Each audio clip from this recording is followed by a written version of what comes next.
A huge storm is coming to the United States as we go into next week, and this is going to bring a ton of problems, including the risk for significant severe weather, which includes damaging winds, hail, and even tornadoes, in addition to more snowfall across areas like the Midwest and back into the Northeast. In addition to that, we are going to see another cold blast this weekend and as well as next week across most of the United States. So in today's forecast, we're going to break down exactly what you need to know about the weather that will be impacting the United States over the next couple of weeks, and we'll begin with what's happening across the country today. And honestly, this is some of the best weather that we've seen all year long. Very little activity happening for most of the country today. Great Plains are very quiet. The Southeast is quiet. We do have some snow though moving across the Midwest and also throughout the Great Lakes. This is actually an impressive snow band because this will dump upwards of 12 inches of snowfall to areas like the Upper Michigan Peninsula. But other than that, this is not a very impactful storm system. It will move into the Northeast as we go into tonight and tomorrow,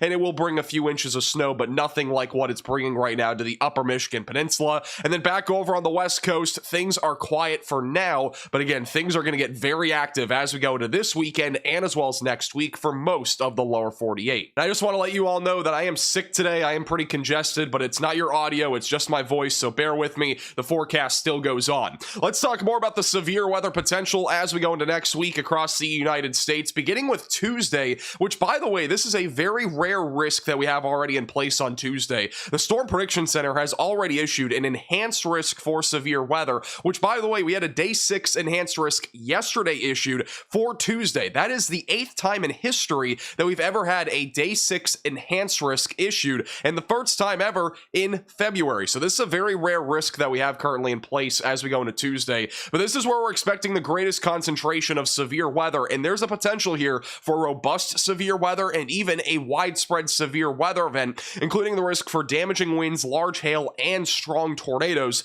across the Mississippi River Valley. The slight risk even goes up into Illinois, goes into parts of Texas, and honestly, I would expect a marginal threat as we go into Tuesday across many areas, even back up into central Illinois, Indiana, and Missouri. So I would anticipate this being one of the biggest storms that we've seen all year long, especially when it comes to severe weather. So definitely make sure you buckle up, be ready for the threat of severe weather next week. It is going to be a very active Tuesday. We are definitely going to be live on this channel covering this threat, as it is likely going to be the biggest severe weather outbreak that we've seen all year long. As we go into Wednesday, it doesn't end there. We have another risk of severe weather, and that's going to be back over along the East Coast. And you don't see this very often as we go into early March, but we have a slight risk of severe weather from New Jersey all the way back over into Georgia and Florida, with more damaging winds, hail, and also tornadoes being possible. And if I'm not mistaken, North Carolina has never had a day 6 or 7 slight risk of severe weather. So if that is true, this is also very rare even for the East Coast. Our severe weather setup for Tuesday and Wednesday is very prime for severe weather.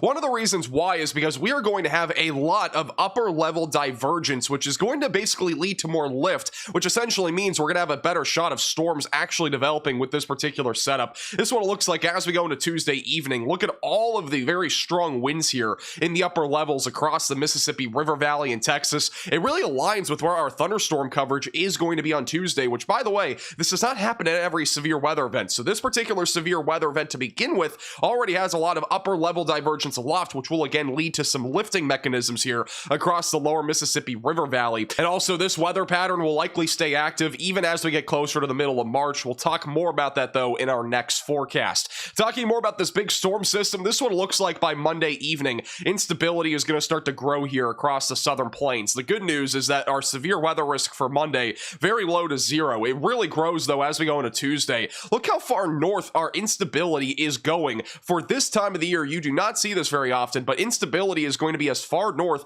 as Missouri, Illinois, Iowa, and even Kansas. So there's a couple of different things that we're going to have to watch for on Tuesday, one of which is going to be a cold core severe weather setup, which basically means we could end up seeing a couple tornadoes back up in Missouri or even Illinois. However, that's a bit more of a conditional risk for right now. The greater risk is going to be across the deep south and also through the lower Mississippi Valley, where we are anticipating a much more significant storm system with the threat for numerous damaging winds, large hail, and even the potential for at least a few tornadoes, if not several, across the deep south and the lower Mississippi River Valley. And then eventually, as we go into Wednesday, that instability access, once again, very far off to the north, New Jersey back through Florida, will deal with the threat of severe weather even on Wednesday. Another big concern with Tuesday's severe weather setup is how intense the low-level jet is going to be, which essentially enhances the amount of wind shear that we have in the atmosphere as well. Very strong southwesterly flow in the low levels across the lower Mississippi River Valley as we go into Tuesday afternoon.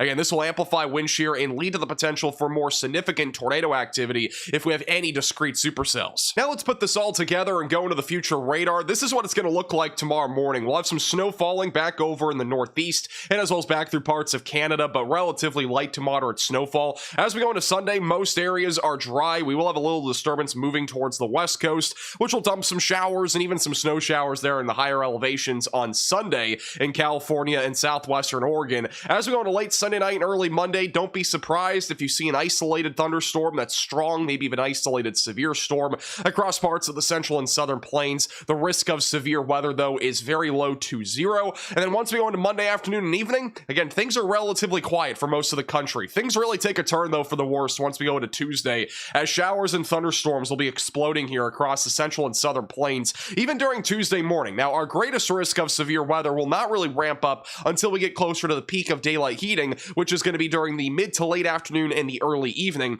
Notice how the European model is depicting plenty of showers and thunderstorms here across Arkansas, Texas, and as well as Louisiana. Some normal showers and even that cold core setup back over in parts of Missouri and Kansas, and then also some snow back over in the Rockies and Colorado Tuesday afternoon. Eventually, by the evening hours, I anticipate us seeing some semi-discrete and discrete supercells initially across the deep south, but we'll eventually go to a more linear line of thunderstorms that'll be pushing towards Tennessee, Mississippi, Alabama, and Kentucky as we go into Tuesday evening. In addition to that, showers and thunderstorms will continue across the Ohio Valley and the Midwest, and a little bit of snowfall as well on the backside of this low pressure system. Once we go into early Wednesday morning, notice how that line of storms will be weakening as it moves into the southeast. Some snow will be possible still across parts of the Midwest. Notice how strong this low pressure system is, 981 millibars. That means we're going to see some very strong winds on the backside of this cold front, which is going to lead to even colder weather for many of us as we go into Wednesday